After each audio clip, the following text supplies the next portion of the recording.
Dans les sinistres ténèbres d'un lointain futur, il n'y a que la guerre. Certains vous questionnent sur votre droit à exterminer 10 milliards d'individus. Ceux qui comprennent réalisent que vous n'avez pas le droit de les laisser vivre. In exterminatus extremis. De l'obscurité de l'espace, une infinité d'étincelles jaillirent. Lancés à pleine vitesse, des Thunderhawks de débarquement étaient chargés de fiers soldats de l'Imperium, prêts à reprendre une planète perdue d'avance. Rentrant dans l'atmosphère de Mars S4, les transporteurs cargo armés flambaient tels des comètes sous la pression de la vitesse et de l'air totalement irrespirable de la planète en guerre. Nombre de vaisseaux sont ceux qui, croulant sous les tirs de mortiers aériens, furent réduits en cendres.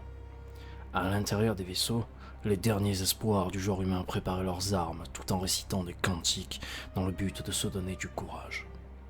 Portant des armures de guerre ornées de l'aigle impérial, ces guerriers d'un temps lointain couraient vers une mort certaine, mais tel était leur devoir, tel était le devoir d'un soldat de la garde impériale. Assis sur des bancs de chaque côté de l'intérieur du Thunderhawk, ces hommes n'attendaient qu'une seule chose, que la lumière de la trappe de débarquement vire du rouge au vert, et lorsque cela fut chose faite, aucun scribe assez sensé n'aurait osé retranscrire les atrocités que les forces rencontrèrent. Parés de masques à oxygène sous leurs casques, les soldats avancèrent sous une pluie de tirs laser verdoyants et de gaz extrêmement toxiques émis par la planète elle-même, qui était en train de rentrer en fusion. La colonie qui vivait sur Mars S4 avait totalement été annihilée, et seule une petite poche de résistance se cachait à présent dans une caverne non loin du débarquement attendant d'être secourue avant l'implosion de leur planète. Le temps jouait contre les forces de l'Imperium qui, baïonnettes au canon, se ruèrent vers l'ennemi fait entièrement de métal. Sans peur, sans âme, l'infatigable armée des Nécrons avancèrent d'un pas lent mais sûr à travers le brouillard rougeâtre des émanations toxiques. La mort n'avait aucune incidence sur ces corps robotisés et décharnés. Une seule chose comptait pour eux, l'essence cristalline de la planète qui alimenterait leur vaisseau mère et leur permettrait de détruire une bonne fois pour toutes ces lieux. Pendant des heures durant, la lutte fit rage et les combats dénaturèrent encore plus l'essence même de la planète et ses paysages autrefois verdoyants et montagneux. À couvert dans une tranchée remplie de cadavres, un bataillon attendait les ordres du général en charge de l'opération.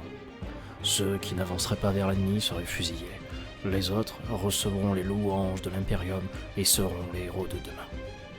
Le sifflet retentit à nouveau, et la charge fut donnée vers les squelettes de métal. À peine furent-ils sortis de leur couvert que les soldats furent désintégrés par un puissant rayon émanant de l'étrange brouillard rouge où se dessinait l'immense ombre d'une pyramide. Le monolithe Nécron était un astre de mort et de destruction à lui seul. Armé de plusieurs canons directionnels, il déchaîna toute sa colère sur des hommes qui en un instant n'étaient plus que des tas d'os dont toute chair fut retirée.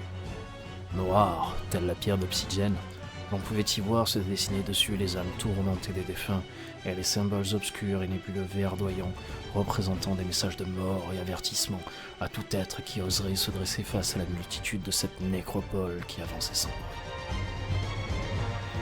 La radio militaire que détenaient les survivants retranchés dans la grotte diffusa un message morbide annonçant la fin de l'opération. Les troupes n'étaient plus assez nombreuses, et le haut commandement ordonna qu'un bombardement orbital s'effectue sans plus tarder pour éviter que l'ennemi ne s'empare totalement des ressources. Lorsque le mot « exterminatus » fut prononcé, c'est un torrent de pleurs et de hurlements qui résonnèrent à travers les galeries des grottes putrides. À l'extérieur, dans un silence de mort qui s'était installé, les marcheurs au regard vide parcouraient les terres à la recherche d'opposants. Un des survivants, rempli de colère et de rage, s'échappa de la grotte, arme au poing, décidé à en finir une bonne fois pour toutes. Courant face à ces monstres de métal qui ne tardèrent pas à se retourner, attendant qu'un ordre direct leur parvienne, le jeune homme hurla de toutes ses forces et s'élança armé d'un simple bolter, prêt à mourir. Soudain, l'environnement qui paraissait si calme et à la fois si mortuaire se chargea d'électricité. L'air se mit à tourbillonner et une tempête de rage et de fureur remplit le ciel noir de la planète amenant pluie et éclairs qui s'abattirent avec force sur Mars S4. Lorsqu'un éclair jaillit à seulement 2 pas du jeune survivant, celui-ci fut projeté en arrière et frappa le sol. Lorsqu'il réouvrit les yeux, totalement apeuré, face à lui se dressait fièrement une escouade de Terminator Ultramarines, drapés des plus hautes distinctions de l'Imperium. Ils étaient 5, dont un archiviste tenant entre ses mains le livre du bastion sacré de Jerasul. Ces soldats vertueux qui venaient de se téléporter sur le champ de bataille portaient d'énormes armures lourdes qui déchaîneraient une colère sans pareille et ramèneraient la justice sur cette planète et dans toute la galaxie. Le capitaine Terminator, armé de son épée sacrée et de son bouclier énergétique, se tourna alors vers le citoyen et prononça quelques mots face à lui de sa voix qui était robotisée par l'armure.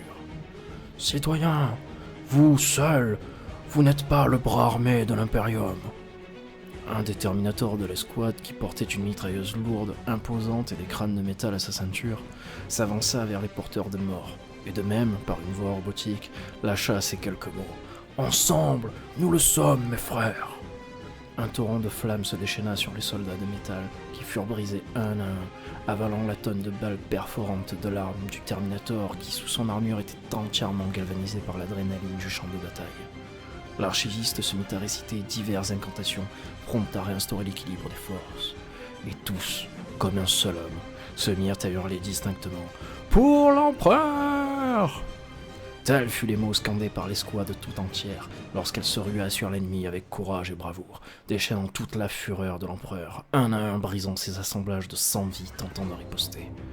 Un des membres de l'escouade, qui portait des griffes éclairs, se jeta, distinct dans la mêlée, emportant avec lui tout le poids de son armure et dégageant de son passage le plus gros des troupes qui se dressaient face à lui. Les bolteurs lourds des autres membres de l'escouade rétablirent le rapport de force, laissant une infime chance aux derniers survivants de quitter la planète. Lorsque le monolithe se dressa une fois de plus contre les forces du bien, c'est la main de l'empereur elle-même qui vengea tous les morts de Mark 4 dans un tourbillon d'éclairs et de vengeance. L'archiviste était en train de conclure ses incantations.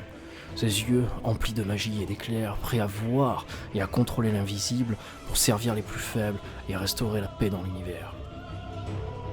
Le véhicule de destruction explosa en une multitude de fragments noirs, délaissant un souffle au son assourdissant qui faillit presque renverser les survivants qui étaient sortis de leur grotte pour observer l'ultime duel. Les Terminators proches n'avaient pas bougé d'un centimètre, indéfectibles, épées et armes plantées dans le sol comme si service était enfin rendu au plus suprême être de la galaxie. Ils se relevèrent ensuite un à un. Un des derniers Thunderhawks restant en formation orbitale fut dépêché par le haut commandement et sauva les derniers civils restants escortés par l'escouade de Terminator.